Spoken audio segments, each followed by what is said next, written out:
The Fourth Level of Learning, Paper 6, The Sirian War and the Golden Age, by Penre, written on Thursday, October 17, 2013, edited by Professor Bob Stannard. Archangel Michael and the Sirian War. Lucifer had multiple problems. He was now directing a guerrilla war in the Canis Major asterism, where the Sirius star system was located, in fruitless attempts to free his minions from the abyss around the dark star in the KHAA.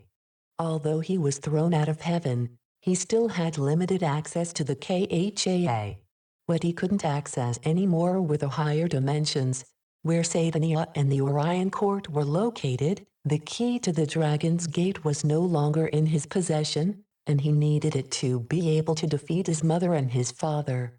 This, however, had to be a future problem. First, he needed his generals and admirals back, who were all of them now imprisoned beneath the grid that was set up by Khan Enlil and Prince Ninurta. For some time, Lucifer had studied another evolving race who lived on a planet orbiting Sirius A. He knew that his mother had spent a lot of time in Sirius in the past creating a few planet-bound species there, so that they could meet each other later and share cultural traits.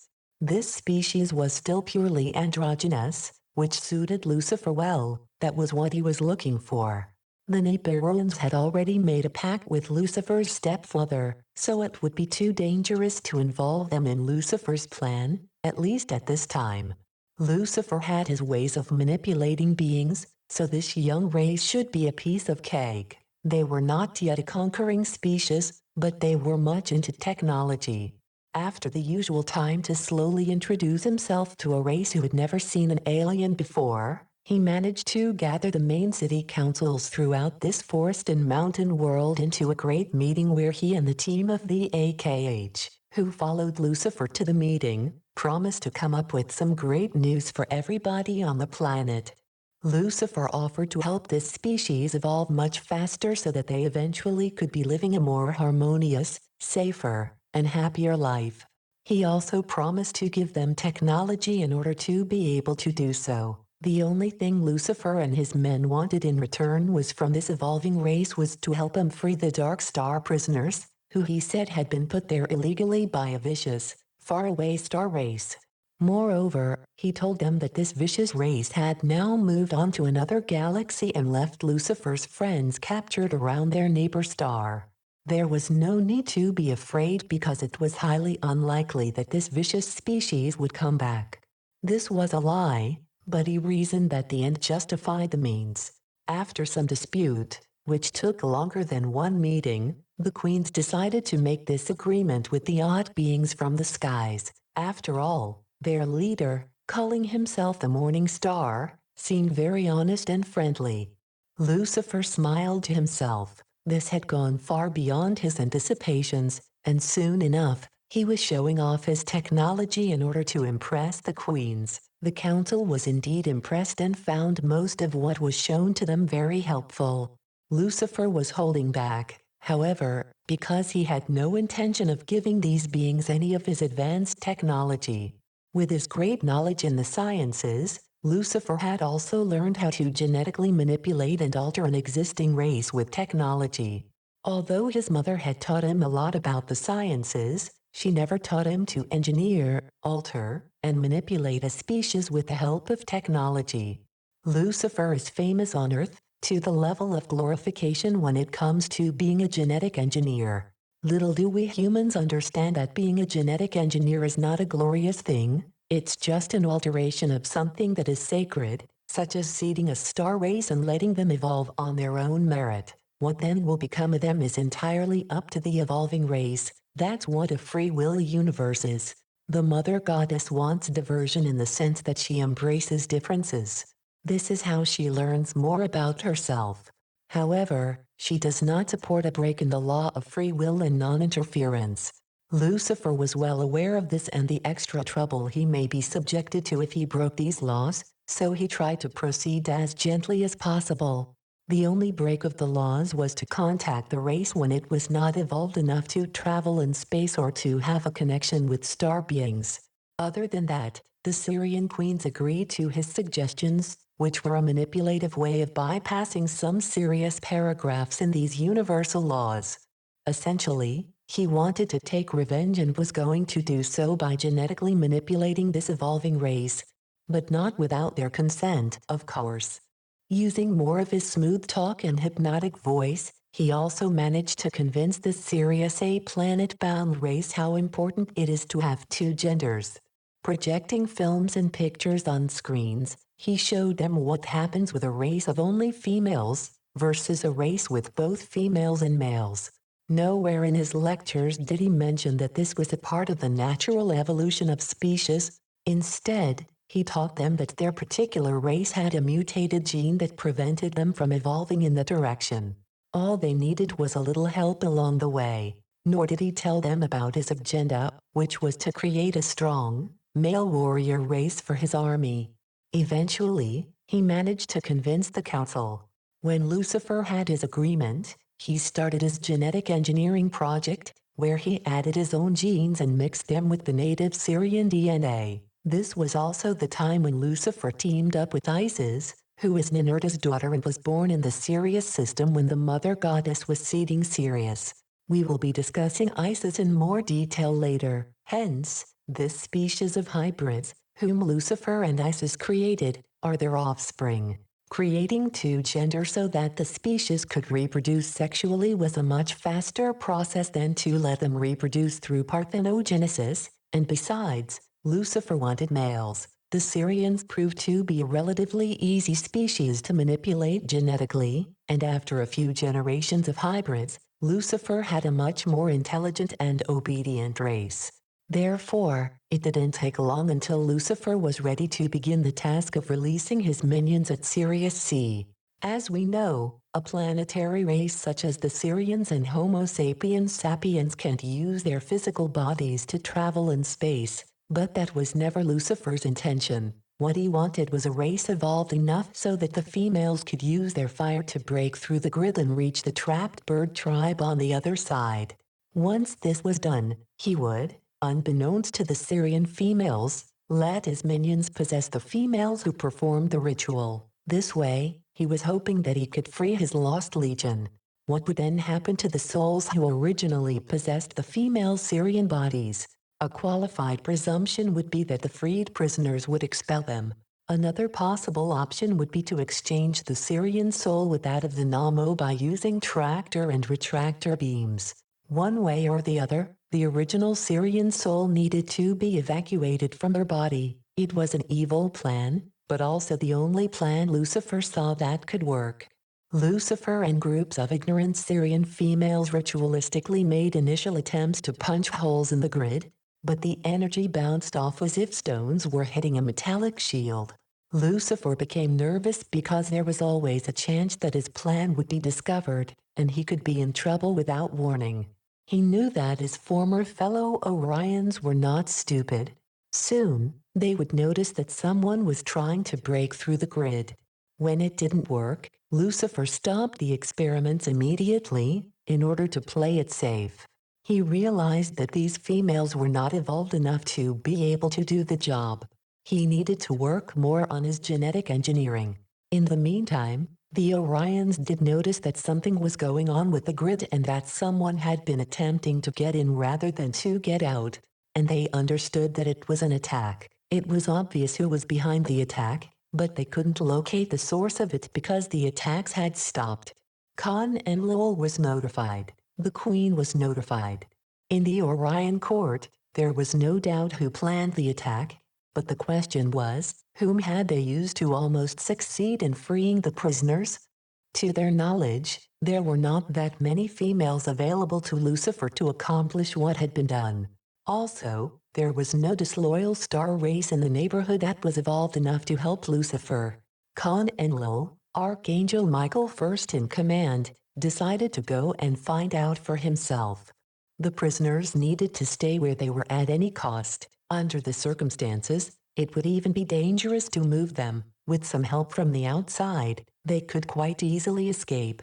Hence, Khan Enlil, the king of Orion, gathered the loyal MAKH warriors who were available to him at the moment, left the angelic dimensions, and traveled to Sirius, only 8.7 light years from Earth. Earth was where his stepson, Prince Ninurta, was positioned, and Prince Ninurta had been there for many millennia now, but the prince was not going to get involved in the Sirian problem. Khan Enlil decided. Prince Ninurta needed to be where he was for the moment. What Prince Ninurta was doing on Earth, we shall see later in this paper. For Khan Enlil and his troops, the trip to Sirius did not take long. They arrived soon after they had left Satania. Confrontation. On the Sirian planet, Lucifer and his DAKH were getting impatient. Lucifer could feel that something was going on. He felt the presence of the MAKH troops in the Sirian star system. It wouldn't take long until he was busted, unless he did something quickly. However, an old saying states, when something is done in desperation, it is usually not successful.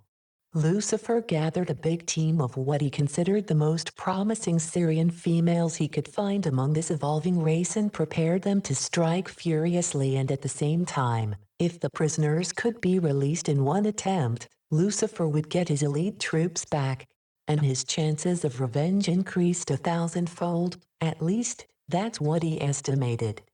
Once they were released, he might be able to take on the Khan's MAKH Legion.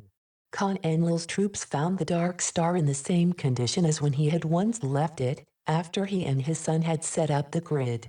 The small distortion that had been showing up in the electronic field after the attack had now settled, and everything seemed still and peaceful. The Khan told his troops to wait, however, because he was sure that there was going to be a new attack soon. He could sense it. Sure enough, it didn't take long before a new, increased attack hit the shield. But once again, the strong beams of energy bounced back. This time, however, the Khan and his legion could clearly see where the attack came from, and the Khan couldn't believe it. The attack from hundreds of souls came from Sirius A. How was that possible? The only place it could have come from was the life-bearing planet that orbited the star, containing an evolving race, which had not yet reached the point in their evolution when they even knew that things such as this were possible. The Orion Legion left their position around Sirius C and hurried to Sirius A to see what was going on. The Armada shielded itself and parked close to the planet's atmosphere where the evolving race was dwelling. Soon, Khan Enlil grasped what had happened, and his presumption about who was behind the attack was confirmed. His son, Prince Lucifer, had attempted to release his own imprisoned armada, but failed twice. Moreover, he had used Sirian females to do the job. Lucifer knew that his father was parked outside the planet and waited for his father's next step. It was obvious that the Khan of Orion had figured everything out by now and was furious. After a silence that seemed to last forever, Khan Enlil made his voice heard. He told his son to turn himself in order to be put to justice for breaking the law of interference. He also told the evolving race not to interfere with Lucifer's arrest. The answer came fast. Lucifer and his DAKH warrior used their ground weapons and started shooting at Khan Enlil's ships. The Khan also noticed that for unknown reasons the Sirian race took Lucifer's side in the battle, in spite of the Khan's repeated commands, telling the Sirians that if they didn't stay out of it, they would be treated as enemies of the Orion Empire and be killed together with Lucifer's DAKH armada. They didn't heed the warning. Khan Enlil quickly reviewed the situation. What apparently had happened was that Lucifer must have tinkered with this species' DNA, and during a long period, Lucifer had warned the Sirian population about the Orion Empire. From the Sirians' point of view, as they could see for themselves, Lucifer was their friend, who had helped them evolve and who had also given them technology. Thanks to Lucifer and his team, the planet had been transformed for the better, where no one now had to suffer. Lucifer had taught them how to use the technology for their own benefit.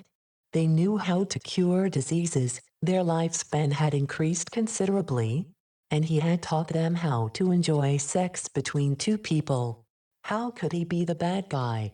Khan Enlil and the Queen of Orion had imprisoned Lucifer's people unfairly because the throne of Orion was Lucifer's, and the Queen and the Khan were terrified that he would take the throne from them.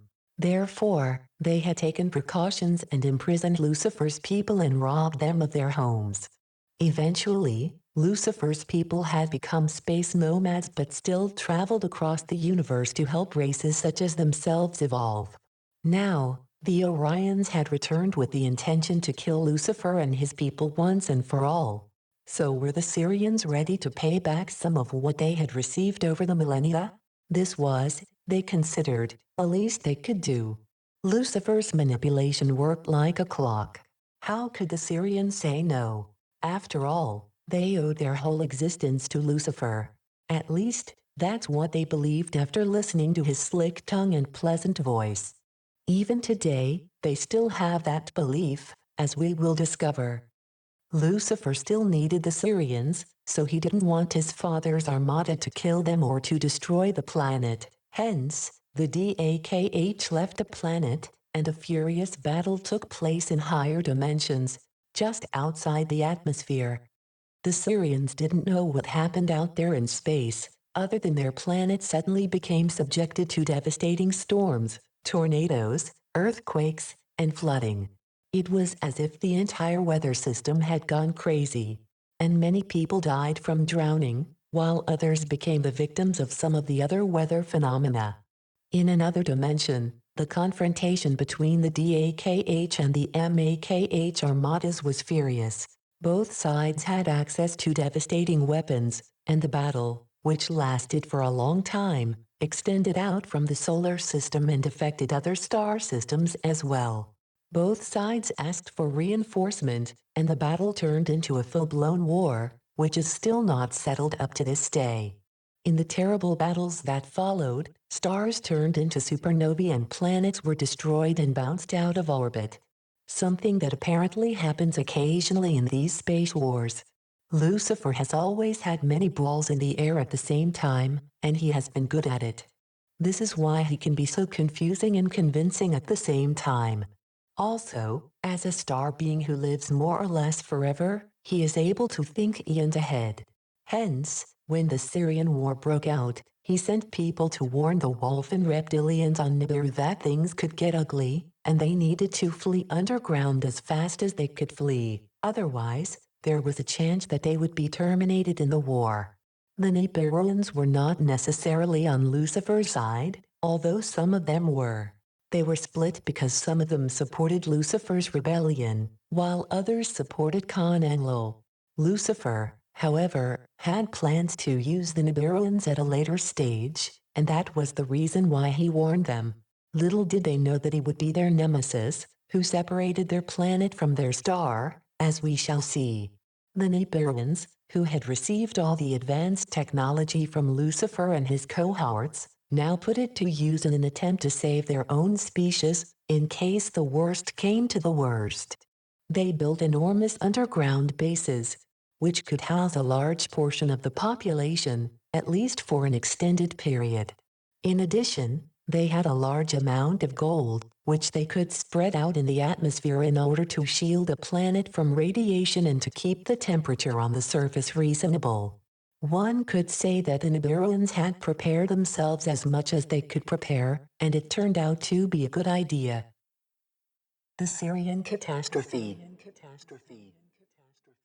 The Sirian A planet, under Lucifer's command, was once again in the line of fire, and the Sirians opened fire toward Khan Enlil's troops, unaware that they were attacking their own makers, the Orions. Further out in the Sirius system, the war was also raging between Lucifer and the Khan of Orion. In one of the battles, the fighting parties out in space came a little bit too close to Sirius C, and an extremely powerful subatomic weapon was fired right into Sirius C, which instantly turned nova. Nibiru bounced out of orbit and was violently catapulted out into space, away from its sun. The Nibiruans would never find out that the weapon, intentionally fired toward their sun, was fired by Lucifer. Because the Nibiruans had been prepared, they managed to save nearly one-third of the population of approximately 1 billion people. The rest succumbed to the war and died on the surface from the crossfire of bombs or from when the planet was catapulted out of orbit. For Lucifer, everything had, so far, gone according to plan, and now he hurried to aid the wolf and reptilians, whose planet was flying through space at a high velocity. While he was catching the runaway planet, he smiled to himself because of an idea that he had. He knew that his mother's Orion names were sacred in the sense that she wanted to keep them exclusively within the Empire, and some of them should be used only within her court. To her, it would be sacrilegious to use Orion terms as names and titles by, and for, her enemies. Thus, Lucifer decided to call the runaway planet with its 11 moons, Nibiru, after one of his mother's motherships. In fact, he was going to do just what his mother had done. He was going to use his own version of Nibiru as a hollowed-out battleship. It was a perfect plan. With help from technology, which he'd gained from listening to his mother, he was capable of mining out the planet and extracting its gold. This gold he could use to mix into the atmosphere so that the legion he wanted to put on the ship could live on the surface of the planet, although it didn't have a sun when it traveled through deep space. In fact, he had mined out asteroids and smaller planets and used them as battleships for quite some time, just as Enlil and the Sirians had done when they had conquered space before they were confronted by the Queen of the Stars. Almost every solar system have asteroids floating around, and how would the star races know which asteroids were hollowed out and contained a legion and which were not? Thus, he could attack by surprise or spy on other star races. Lucifer knew he was brilliant. Because of these seemingly primitive hollowed-out spaceships, he had been able to take enemies by surprise more than once. At times, he used them in his guerrilla war against Enlil and the Queen as well. This technique is still used today in our own solar system. Many of the asteroids we see in our telescopes are indeed hollowed out by the AIF and used as spaceships and spying satellites. Some of them are maneuvered remotely. When Nibiru was thrown out of orbit with the entire star race, it became a signal for an armistice, and both Lucifer and Enlil withdrew their troops for a while. Although some of Orion's MAKH troops were left on the fringe of the Sirius triple system as guardians, having orders to report back to the court as soon as something out of the ordinary happened in the region. Many of Lucifer's loyal star races from Canis Major were ordered by their high commander to leave Sirius and make sure they could use Alpha Draconis as a stronghold, with the purpose to conquer the galaxy from there. Lucifer's son, Marduk, was put in charge over that project. Yet another war broke out in the Thebanese, Alpha Draconian, star system, which was already populated by a fairly advanced race, which gave the DAKH some resistance. However, when the DAKH get furious, they are not to play with, and they started using their most devastating weapons toward the Thebanese and raped and tortured when they got the chance. It didn't take long until Thuban's population had to resign. They became slaves and joined Marduk's troops under Lucifer's banner. Thuban was a strategic stronghold for Lucifer because there he could attack both Arcturus and asterisms close by, thus slowly but surely closing in on Orion. Thuban has ever since been Marduk's stronghold, and in order to create strong soldiers out of the Thubanese, he raped their women and created his own hybrid race, which since then has been his own army. Now, let us return to Nibiru. In Level 2, Genesis paper number 3 of August 12th. Mechanics around entrapments of souls in third dimension, Section 4. I wrote a hypothesis about how Nibiru could fit into the research I have done on what I then called the Sirian Alliance, and this can be considered the expanded version of that hypothesis. Lucifer boarded the runaway planet with some of his troops and made sure that they had enough food and equipment to live a long time in deep space. After all, the situation that the Sirians were subjected to isn't that uncommon in the universe. There are lots of drifting planets that don't have a sun to warm them up. Some of these planets do have life, while others don't.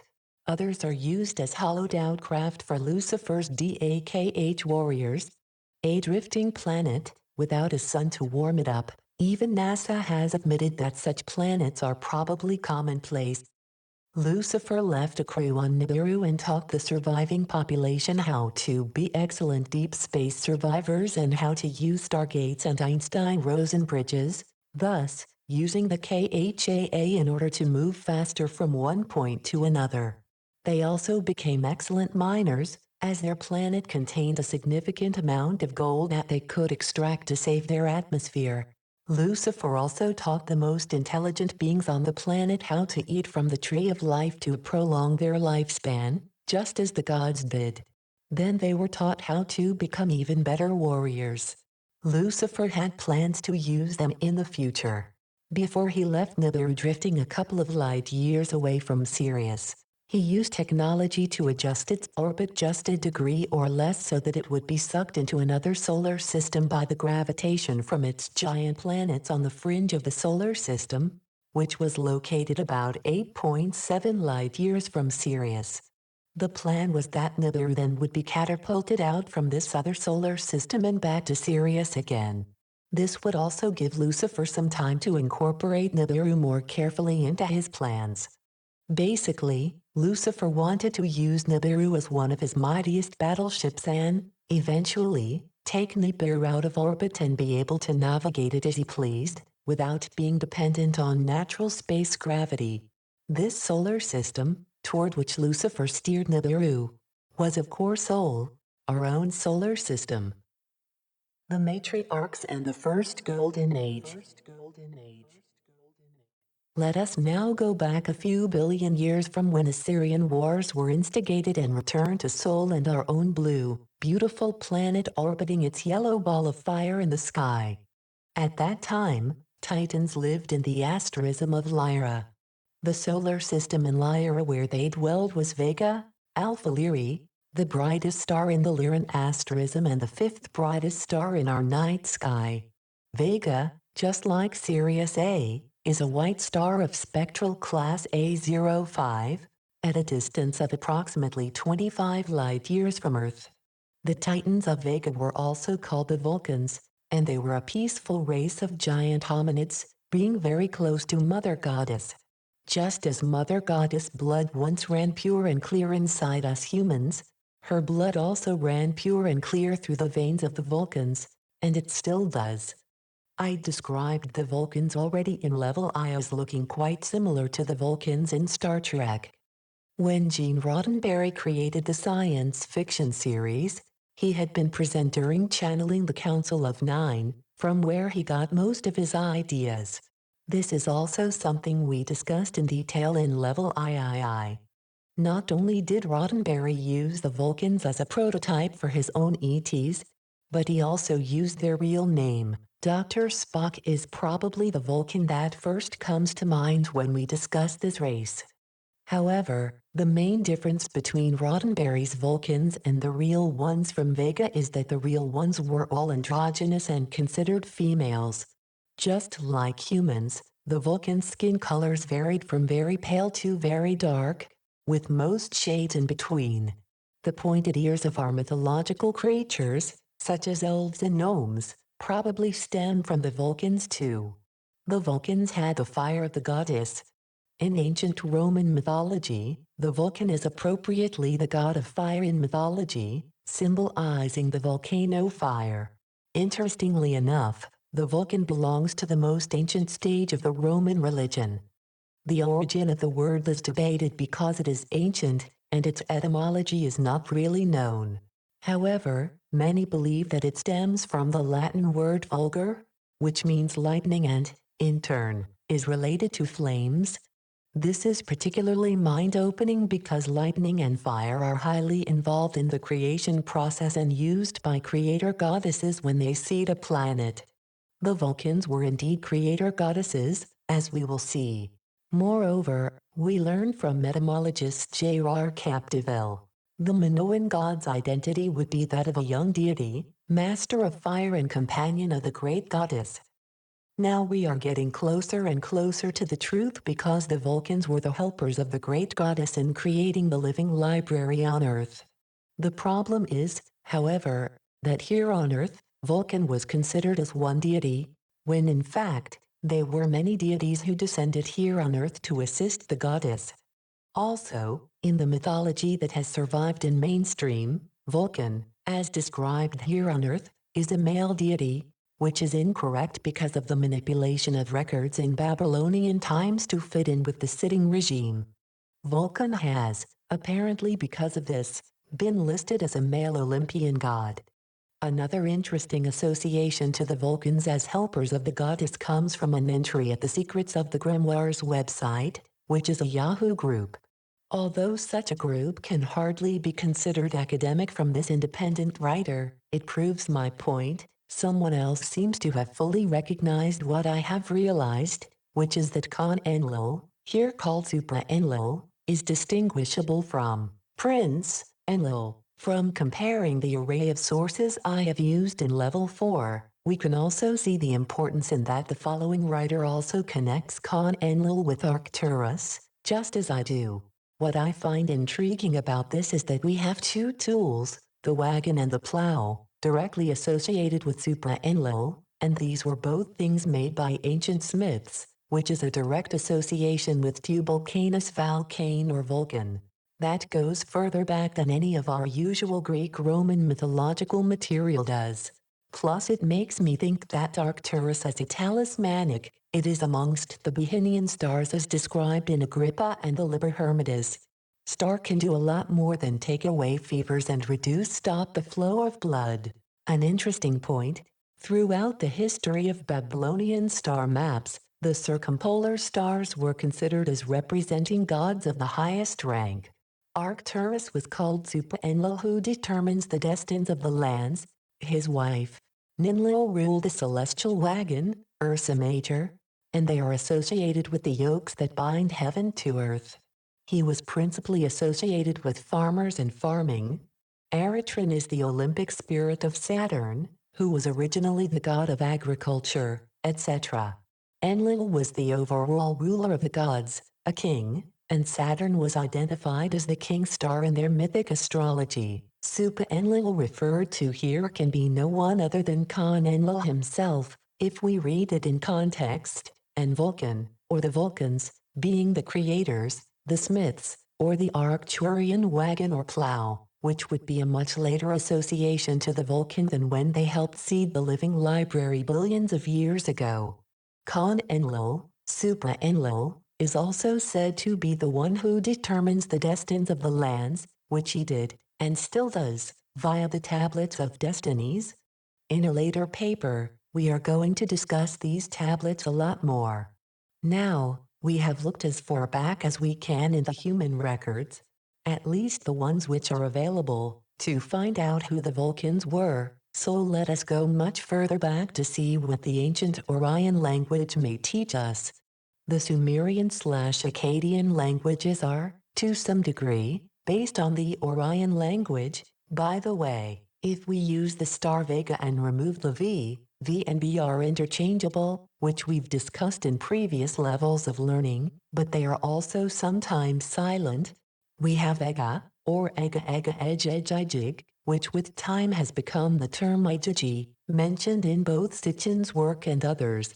In order to give more strength to a word, it is sometimes doubled repeated, thus Ega Ega above. In Sitchin's translations, Ijiji meant watchers and were those of the Anunnaki who stayed behind, up in orbit around the Earth on the so-called space platform. That, according to my research and sources, is not correct. The two co-conspirators, Ea and Marduk, definitely did their very best to wipe out all the overwhelming evidence of the previous matriarchal golden age, which the two put an end to. They wanted the subsequent generations to think that Lucifer and Marduk had always been God, and there was no other gods before them. Between each other, they play the one and only God in such a confusing manner that it's sometimes hard to tell them apart. To have the reader understand my point regarding who the Vulcans were, let's look at the term Vulcan and break it down. Vulcan is a combination of two words, Vul and Con.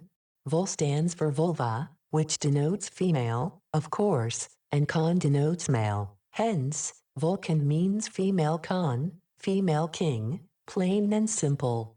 The word vulva, female outside genitals, goes back, as far as it can be traced, to the Sanskrit word ulva, womb. However, the origin of the word is much older than that, but the definition of the word has stayed fairly intact over the eons. So, the Vulcans were female helpers of the goddess herself and creator goddesses in their own right, also known under the name Igigi, singular and plural being the same. They were identified with fire and could, therefore, be said to be people of warmth, or ladies of fire. They were the very earliest female shamans, also referred to as being of dragon blood, which is the blood of the goddess. This is something we humans possess as well. But after having been genetically tampered with, our blood has been diluted in the process. Thus, it requires a lot more from us to become shamans than it did for the Vulcans, who were pure in blood, spirit, and fire. Those who are said to have dragon breath are breathing warmth, while those who don't have it are cold-blooded and could, therefore, be said to be reptilian in nature, the reptiles being a cold-blooded species. There was a male counterpart to the Vulcans as well, and they were the Khans. They, too, descended to Earth at the same time as Mother Goddess did, and at that time, our planet vibrated on a slightly different frequency than it is now, which allowed larger beings to operate on the planet. This is why, in legend, we hear that there were giants walking on the Earth in the past. The Vulcans and the Khans were, of course, the Titans that we hear so much about in Greek mythology. In Level I went into details about the Titans, the Olympians, and the Titanomachy, the War of the Titans, therefore, I am not going to repeat myself very much in this level, other than necessary to bring forth a new, expanded story of what happened in this remote past. The short version is that the goddess seeded the earth about 4.5 billion years ago, according to today's science, although I am quite certain that the earth is much older than that, and let everything take its time to develop according to the plan. At that time, the goddess had plans to create the living library, a place in the universe where star beings and others could share their knowledge and wisdom and exchange information with each other in a peaceful manner. Her plans were, as we now are aware, much grander than that, but this is how it started. She created a paradise on the fringes of the galaxy. Billions of years later, she came back with the Vulcans, her ladies of fire from the Vega star system. Together, they created the magic that we still can see around us today. The fauna and the flora have changed since then, and the library has been watered down since the patriarchs came, but our planet is still a diamond amongst planets in the universe. In addition, the goddess created the primordial human, the Namlu. They were tall, androgynous, and very friendly. They were also giants in their own right. They were the main reason for the goddess's experiment, and she gave them the fire and the blood of the mother. They were totally her creation. They were of as pure Orion blood as a celestial being could be, and she gave them freedom to explore and do whatever they wanted to do, without interference, no strings attached, no karma to be part of their evolution. There would be no death. This species was immortal, unless it was killed or tortured to death. Their souls were born from the sun, Sol, which at that time got its energy from a trail of stars, including Arcturus, Alpha Taurus, and Safe in Orion. This made their soul and their bodies totally divine. They were representatives of the divine feminine on earth.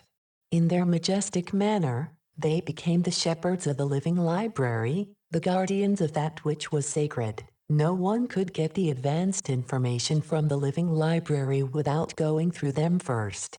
Scythe, K Orionis, is a much overlooked star, but it is the sword in Orion's belt. Thus, being the original star in the trail of stars, which were communicating with each other at that time until Lucifer, by hijacking Sirius and other stars in the trail, stopped the flow of energy. Since then, our sun has not taken its energy from Orion anymore, but from Sirius. Finally, the goddess was accompanied by the Khans, the male titans, to bring an even wider perspective to her experiment. Her plan had always been to bring her firstborn son, Lucifer, with her to Earth and give this paradise to him to master and nurture. But things took another direction. Lucifer did not become whom the goddess had hoped for, and because of how things turned out, she had to exclude him from the experiment. Thus, she left the Earth in the hands of the Titans for some time. As time went by, her younger son, Prince Ninurta, had indeed started showing the traits that the goddess had hoped that Lucifer would have developed. The Prince of Aridu. Everything Prince Ninurta knew, he had learned from his mother and his stepfather. He had been taught to be a warrior, and he had been taught everything about the mechanics of life and how to become a creator god par excellence. He even knew how to create a soul directly from the universe itself. Thus, he knew how to create life and life forms. As he grew up and had begun to start using the knowledge that had been given to him, he always showed his parents what he had learned and how he used this wisdom. His parents were very pleased because Prince Ninurta was a fast learner, just like his elder brother.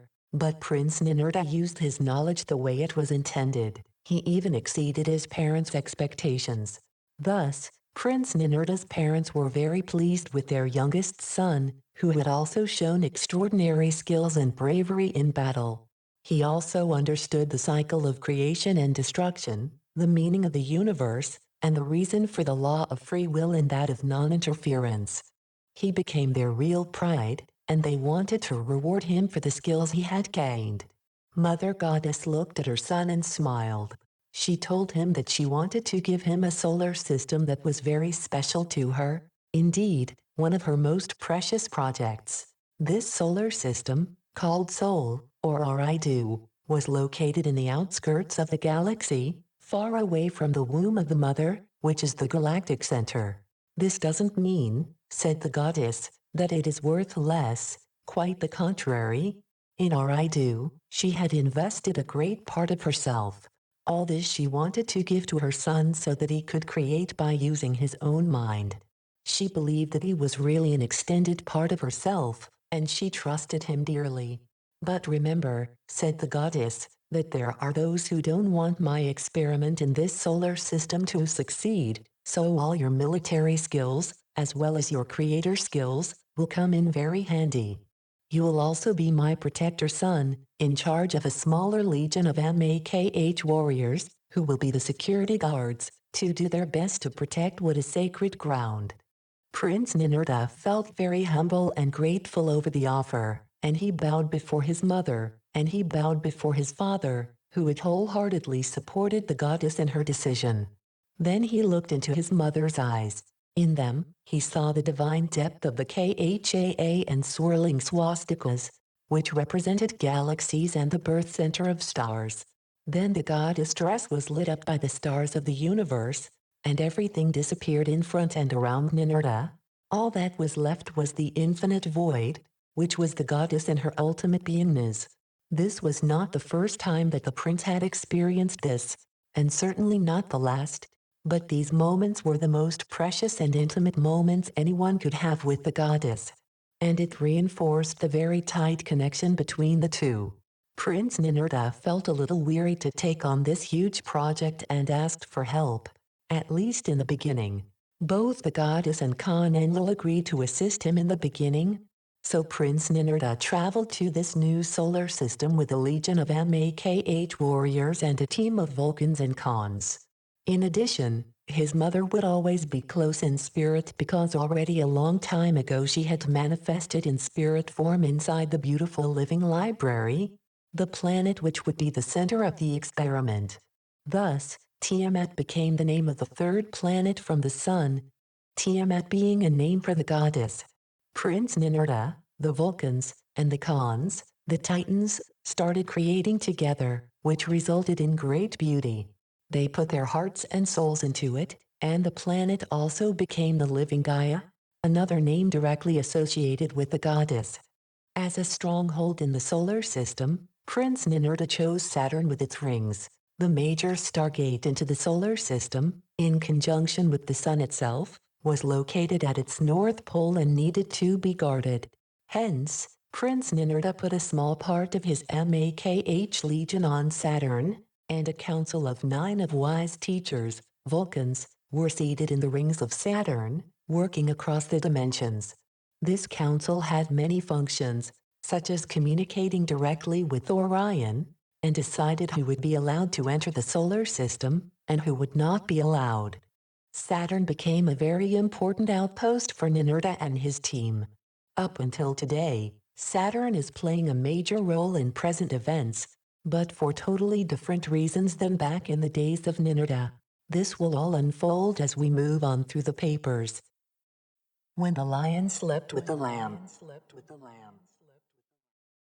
Prince Ninurta is known as the Lord of the Mountains, and that is for good reasons.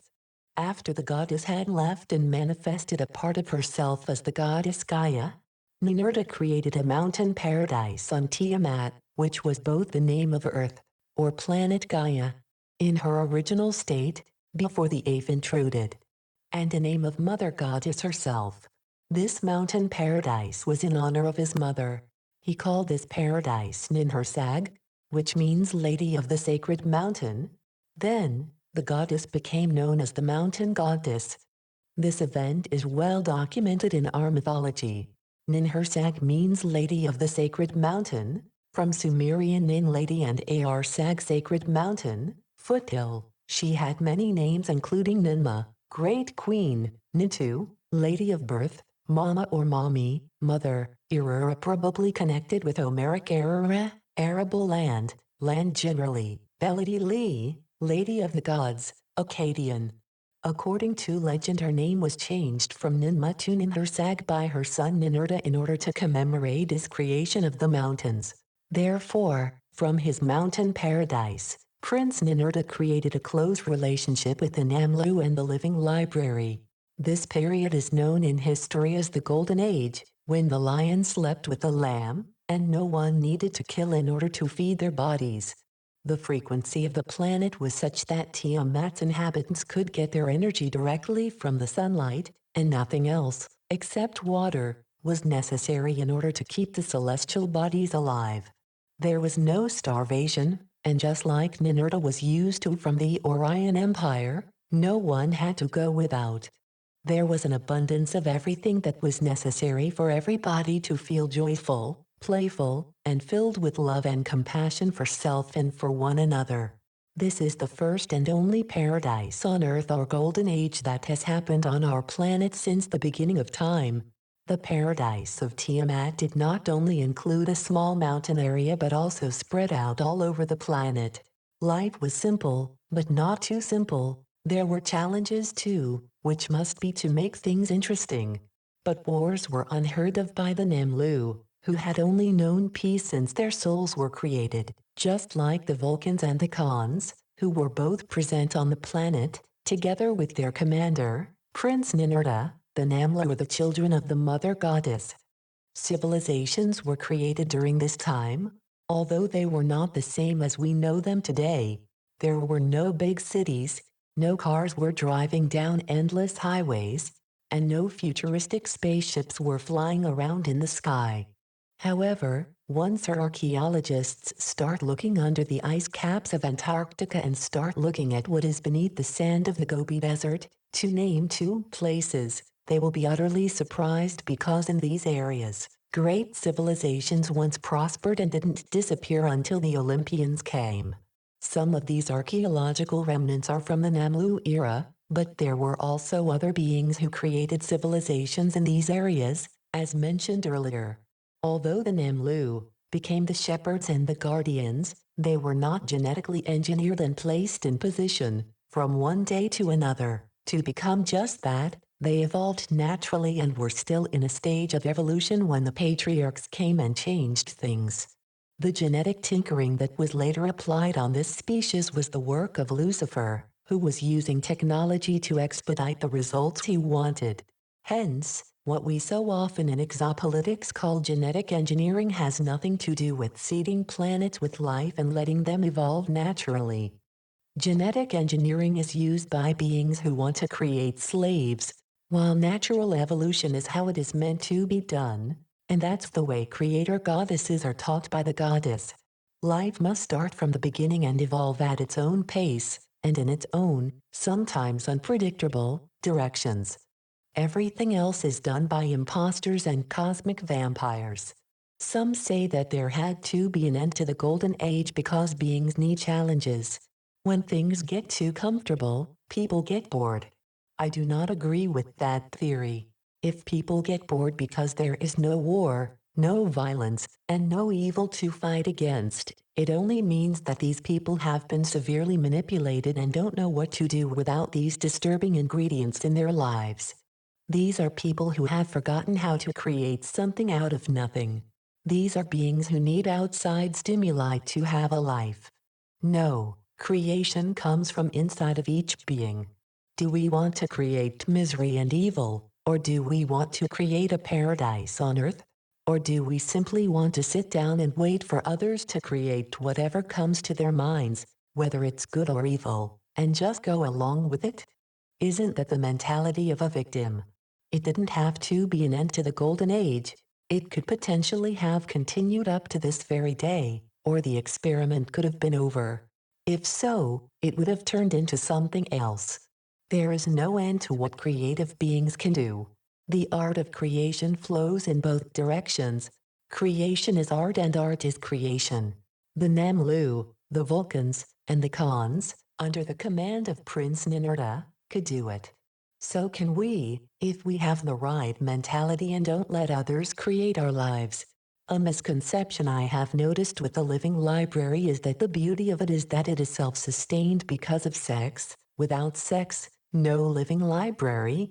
As the Pleiadians say, it's sex that keeps it going, from the bottom to the top, so to speak. Yes, that's how it looks like in today's library, which has been altered by Lucifer and his Olympians. Before they came and started manipulating an already self-propelling experiment, there was no polarity, man-woman, male-female. The library still worked on sex and was self-propelled, but no partners were needed in order to keep the library running. The IgG from Vega were androgynous, which differs from being parthenogenetic. There are lizards who are parthenogenetic, and there are parthenogenetic insects and plant life as well.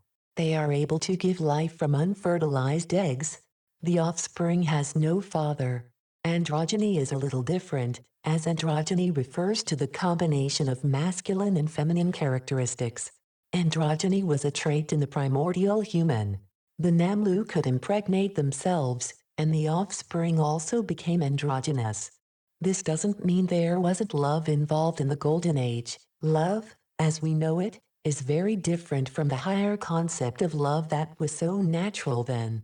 Love worked across the board, and no one was excluded. We humans, in our limited bodies, can't perceive this higher perception of love, which is much more satisfying than what we feel toward each other today. We didn't need a partner in order to satisfy our need for love. It wasn't even a need. It was so natural to life itself that no one even thought that there might be an option that this type of love wouldn't exist. Misdirected sexual energy. The original plan with the living library worked beautifully, and perhaps best of all, there was no jealousy. No one stole another one's wife or husband to have sex with him or her, and there was no competition. Not until the Olympians came and started mixing things up in the library did we eventually get polarization, such as man and woman having sex with each other.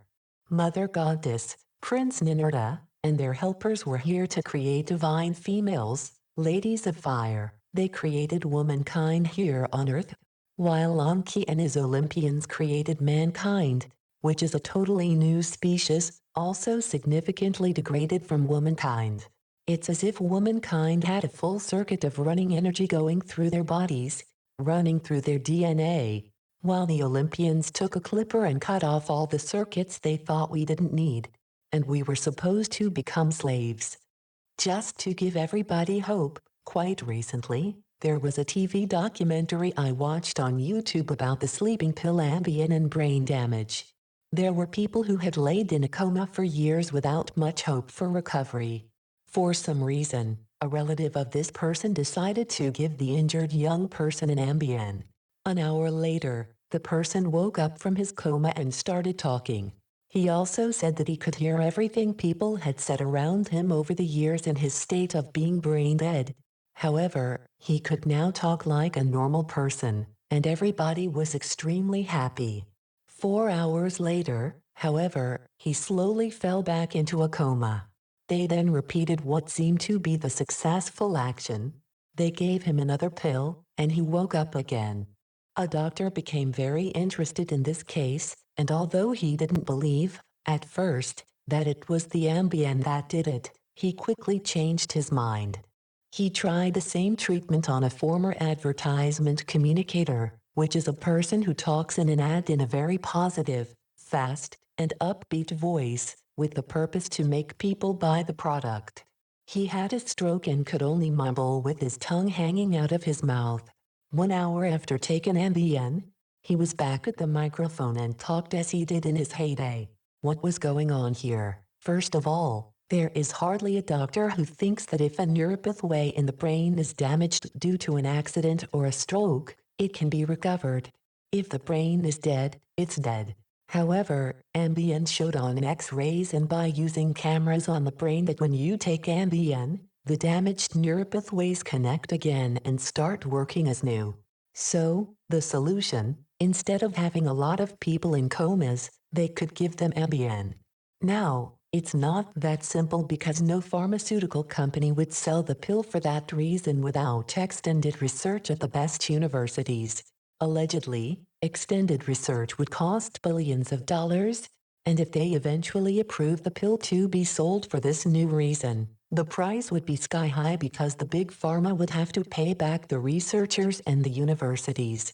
There is legroom here for them to make up costs, but this is one of the ways they make money. In the meantime, thousands of people die because they are not allowed to use Ambien to stay alive and functioning. 4 Ambiens per day, said the doctors who promote this cure, are usually what a patient needs to keep him or her almost normal and sometimes even totally normal. So, what does this mean? First of all, it means that everything we have learned about the brain and brain damage is wrong, and we have to start over. There are no dead neuropathways. This idea doesn't exist in reality.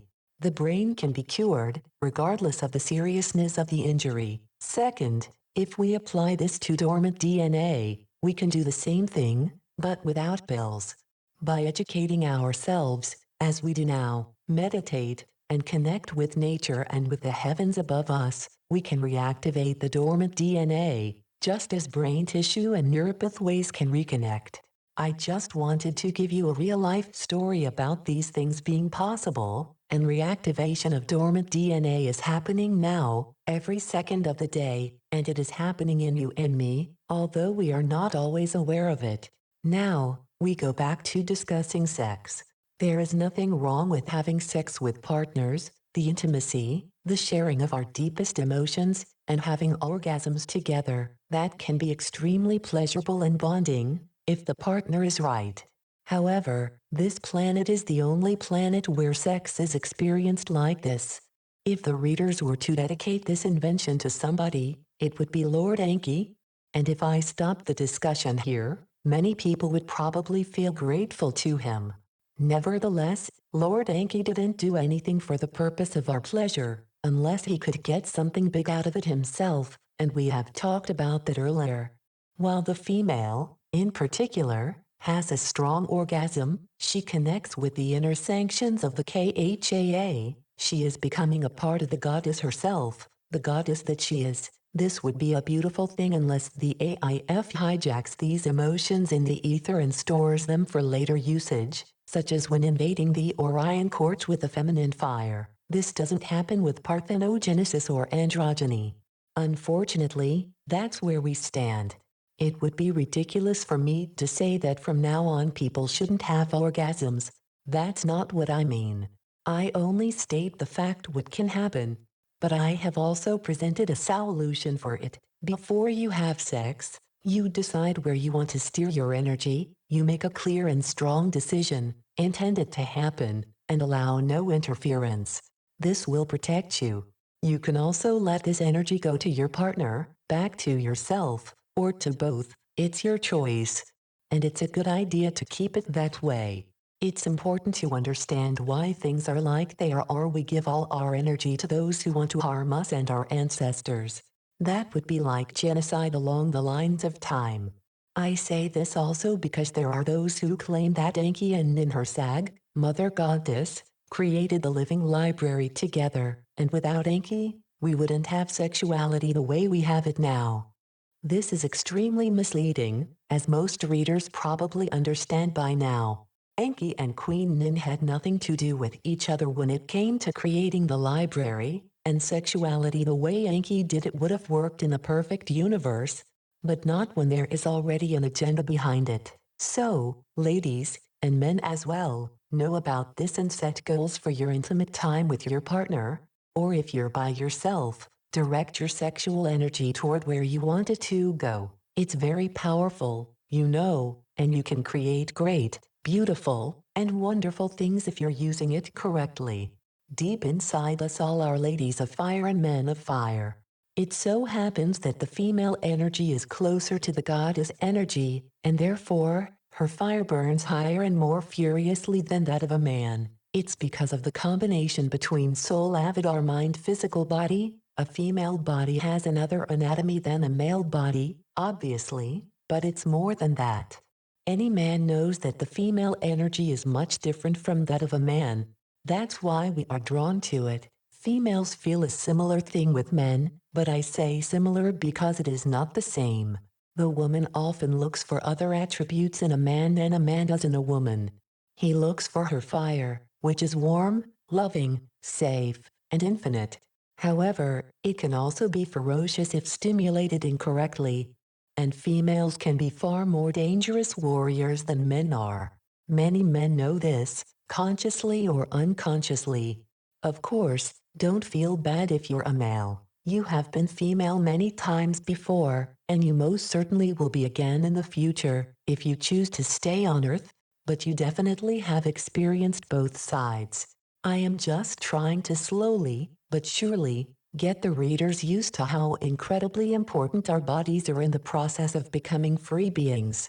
The bodies are our most important assets in the experiment of the goddess.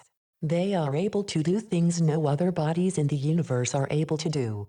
So do your absolute best to keep your body in shape, regardless if you're young or old. No exaggerations are needed. However, all that's needed is to have a strong and balanced body, where the energy is flowing freely through the chakras, and stock energy is freed. Eat only food that's growing naturally, and no GMO. For example, do what you can to grow it yourself or buy locally from your farmer or at the farmer's market. Exercise your body, but also here, no exaggeration is needed. Take a brisk walk for 30 minutes or more, with or without a dog, or swim or do some exercise that you feel you can tolerate and that has some type of pleasure attached to it, or you'll probably give up after a while. If you do this, you will get a slender body that is strong and energetic. That's what you want. When you get it, you will soon notice that all the effort you put into it was worthwhile.